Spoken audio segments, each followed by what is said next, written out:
জাতীয় রাজনীতিতে এবার তৃণমূলের মুখ হচ্ছে অভিষেক বন্দ্যোপাধ্যায়। অবশ্য এই তৃণমূলের মধ্যে এবার যেন রীতিমতো ক্ষোভ প্রকাশ হচ্ছে, কেননা একদিকে সুদীপ এবং অন্যদিকে কল্যাণ বন্দ্যোপাধ্যায়, এই দুই বরিষ্ঠ সাংসদকে সরিয়ে দিয়েছে মমতা। এমনই অভিযোগ লোকসভায় তৃণমূলের সংসদীয় দলনেতা অভিষেক।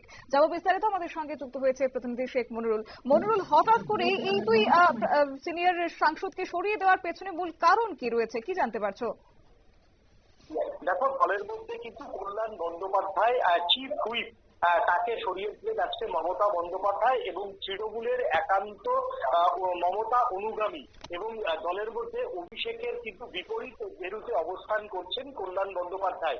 সেই সঙ্গে তোমার হচ্ছে সুদীপ বন্দ্যোপাধ্যায়, তিনিও কিন্তু একান্তই মমতা অনুগামী এবং বর্ষিয়ান তৃণমূল কংগ্রেসের সাংসদ।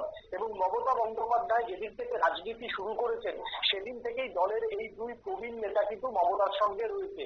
আজকে হঠাৎ করে তৃণমূল কংগ্রেসের বৈঠকে মমতা বন্দ্যোপাধ্যায় দলের এই দুই সিনিয়র সাংসদ সুদীপ বন্দ্যোপাধ্যায় লোকসভার দলনেতার পদ থেকে তাকে সরিয়ে দেওয়া হলো এবং চিফ হুইপের পদ থেকে সরিয়ে দেওয়া হলো বিশিষ্ট আইনজীবী সুদীপ বন্দ্যোপাধ্যায়কে। এবং সেই সঙ্গে লোকসভায় দলনেতা হিসেবে অভিষেক বন্দ্যোপাধ্যায় নাম আজকে ঘোষণা করলেন মমতা বন্দ্যোপাধ্যায়। অর্থাৎ আগামী দিনে জাতীয় রাজনীতিতে আরো অভিষেক বন্দ্যোপাধ্যায়কে এগিয়ে দিতেই সুদীপ বন্দ্যোপাধ্যায় বর্ষিয়ান সাংসদকে আজকে সরিয়ে দিলেন মমতা।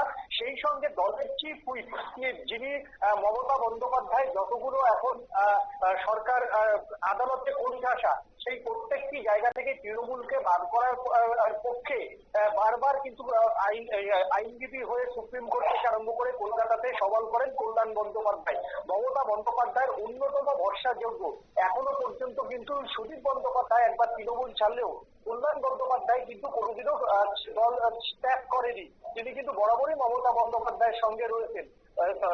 তৃণমূলের মধ্যে প্রশ্ন, অভিষেক বন্দ্যোপাধ্যায়ের সঙ্গে দূরত্বের কারণেই কি শেষ পর্যন্ত কল্যাণ বন্দ্যোপাধ্যায়ের ডানা ছাঁটা হলো এবং তাকে চিফ হুইপের মতো একটা গুরুত্বপূর্ণ পদ দিয়ে লোকসভাতে যেখানে তৃণমূল কংগ্রেসের সুবক্তা প্রয়োজন, কল্যাণ বন্দ্যোপাধ্যায় কিন্তু একজন বিশিষ্ট আইনজীবী এবং সুবক্তা, সেই রকম একটি গুরুত্বপূর্ণ পদ দিয়ে অভিষেকের পছন্দের ব্যক্তি না হওয়ার জন্য কি তাকে সরিয়ে দেওয়া হলো, প্রশ্ন করছে রাজনৈতিক মহলের একাংশ।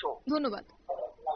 আপনারা শুনলেন, অর্থাৎ অভিষেক বন্দ্যোপাধ্যায়কে লোকসভার দলনেতা হিসেবে ঘোষণা করার কিছুক্ষণের মধ্যেই কল্যাণ বন্দ্যোপাধ্যায়ের এই পদক্ষেপ এবং সঙ্গে তিনি ইস্তফা দিয়েছেন, যাকে ঘিরে রাজনৈতিক মহলে একটা চাঞ্চল্য তৈরি হয়েছে। নিয়ে নিচ্ছি ছোট্ট একটি বিজ্ঞাপন বিরতির সঙ্গে থাকুন।